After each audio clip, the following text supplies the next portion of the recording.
Let me break something down. When white people and black people would have a child back in the day, they would call it a mulatto. That is a racist term, and I'm going to explain why. It means the combination of a horse and a donkey, because mulatto is mula for mule. The combination of a horse and a donkey creates a mule, but a mule is born impotent. In other words, it can have no children. In other words, no good can come from the unification of black and white. And anyone that goes to film school can know that this is then seen in the theme of the tragic Negro in all of classical Hollywood cinema.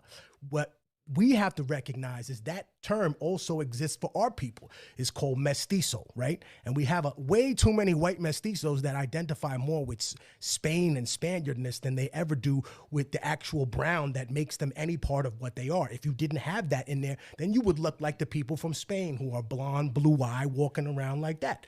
I think the recognition of this and the understanding that there is a path for so-called Latino people to whiteness that doesn't exist for black people, and I'll explain why. Because if you open the casta system, if a mestizo marries then a white person, they create what they call a castizo, right?